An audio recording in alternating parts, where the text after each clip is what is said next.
Oi, eu sou o Henrique, e isso é uma galinha. Nos próximos 5 minutos eu vou te mostrar o que essa galinha tem a ver com as cobranças ilegais que o governo vem fazendo nas contas de energia elétrica. Eu tenho absoluta certeza que você já ouviu falar essa frase. De grão em grão a galinha enche o papo. Eu sinto te dizer que essa é a mais pura verdade. E nesse cenário, a galinha é o nosso querido governo. E os grãos são os milhares de reais dos pagamentos indevidos que milhões de brasileiros vêm fazendo todos os meses. Para você entender melhor o que eu estou falando, assista a essa reportagem rapidinho.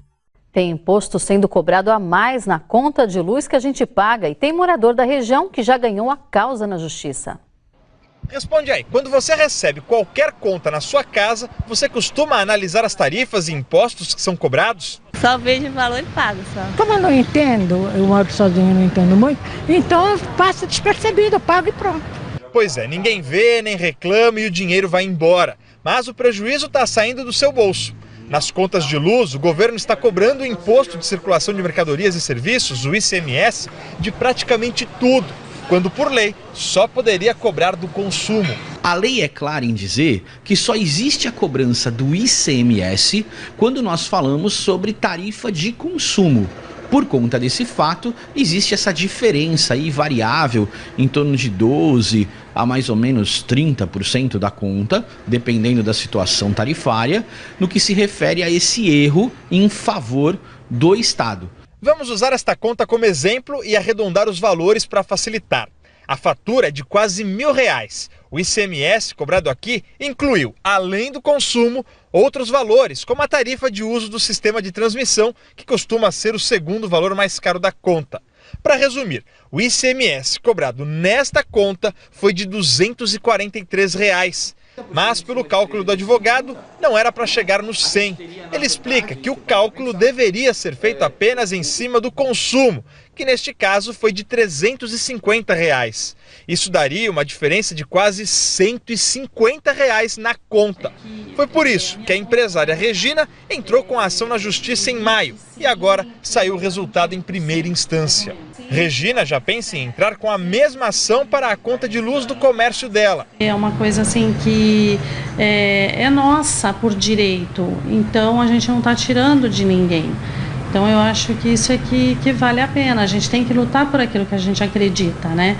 O advogado explica que o Estado recorre automaticamente em todas as instâncias. Na maioria dos casos, o consumidor ganha e o Estado tem que pagar a diferença com juros e correção. Vale lembrar que o processo serve para duas coisas. Num primeiro momento, para que o consumidor deixe de pagar esse valor a mais do ICMS. E num segundo momento, para que ele possa receber os 5 últimos anos relacionados a esse fato. Como você pode ver, nós estamos literalmente engordando uma galinha gigante por anos após anos. E o pior, sem saber disso. Logo que eu descobri que estamos mais uma vez sendo enganados pelo governo de forma tão descarada, eu não pensei 2 vezes e procurei um advogado para saber como é que eu poderia ter o meu dinheiro de volta. Afinal, eu não devia aquele dinheiro e mesmo assim eu paguei.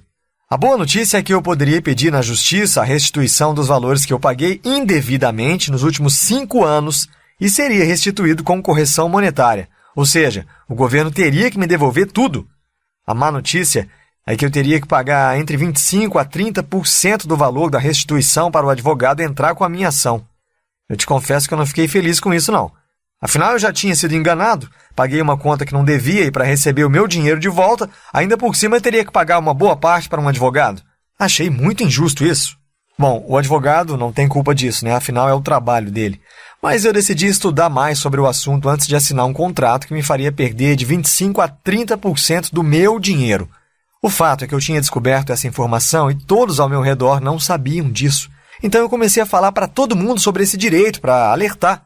Até que num almoço de domingo na casa dos meus pais, quando eu comentei sobre o assunto, dando a minha opinião, dizendo que eu acho o maior absurdo, o meu primo, que é estagiário numa advocacia, respondeu: verdade, tem muita gente procurando o escritório para entrar com ação de restituição do ICMS.